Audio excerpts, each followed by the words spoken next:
Welcome to TV triple nine news. Telangana సంస్కృతి సాంప్రదాయాలకు ప్రతీక బోనాల మహోత్సవ పండుగని తెలంగాణ రాష్ట్ర వ్యాప్తంగా దేవాలయాలకు ప్రత్యేక నిధులు కేటాయించి అభివృద్ధి చేయాలి అని తెలంగాణ గౌడ సంక్షేమ సంఘం రాష్ట్ర వర్కింగ్ ప్రెసిడెంట్, తెలంగాణ సామాజిక ఉద్యమకారుడు, సూర్యాపేట జిల్లా రియల్ ఎస్టేట్ వ్యాపార అసోసియేషన్ అధ్యక్షుడు, సావిత్రిబాయి పూలే జాతీయ విశిష్ట సేవా అవార్డు గ్రహీత పంతంగి వీరస్వామి గౌడ్ అన్నారు. ఈ రోజు ఉదయం అమ్మవారిని కుటుంబ సమేతంగా దర్శించుకుని సూర్యాపేట జిల్లా కేంద్రంలో సూర్యాపేట ముత్యాలమ్మ గుడి దగ్గర ఈ రోజు ఉదయం ఆదివారం విలేకరులతో మాట్లాడారు. తెలంగాణ రాష్ట్రంలో ఉన్న దేవాలయాలకు ప్రత్యేక నిధులు కేటాయించి దేవాలయాలను అభివృద్ధి చేయాలని అన్నారు. జిల్లాల వారీగా, గ్రామాల వారీగా దేవాలయాలను అభివృద్ధి చేయాలని ఆయన అన్నారు. తెలంగాణ ప్రజలందరూ సుఖ సంతోషాలతో ఉండాలని కోరుకున్నారు. అమ్మవారి ఆశీస్సులు తెలంగాణ ప్రజలందరికీ ఉండాలని అన్నారు. గత 3 సంవత్సరాల క్రితం కరోనా లాంటి వైరస్ వ్యాధులు సోకి తెలంగాణ ప్రజలు చాలా ఇబ్బందులు పడ్డారన్నారు.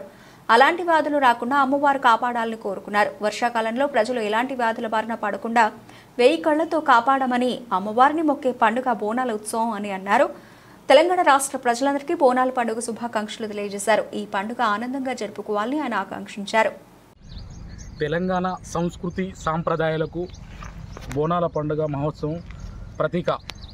ఈ తెలంగాణ బోనాల పండుగ ఆ తల్లి తెలంగాణ రాష్ట్ర ప్రజలందరికీ ఆయురారోగ్యాలతోని సుఖ సంతోషాలతోని ప్రజలని కాపాడాలని, వర్షాకాలంలో విపరీతమైన వ్యాధుల బారిన పడకుండా ఆ అమ్మవారు ఆశీస్సులు ఈ రాష్ట్ర ప్రజలందరికీ ఉండాలి. అమ్మవారు కాపాడాలి. ఈ రాష్ట్ర తెలంగాణ ప్రజలందరూ కూడా బోనాల పండుగ శుభాకాంక్షలు. ప్రజలు ఈ అమ్మవారి ఆశలు ప్రతి తెలంగాణ ప్రజలందరి మీద ఉండాలని, సుఖ సంతోషాలతోని ఆయురారోగ్యాలతోని ఈ ప్రజలను కాపాడాలి. ఆ అమ్మవారి ఆశీస్సులు అందరికీ ఉండాలి.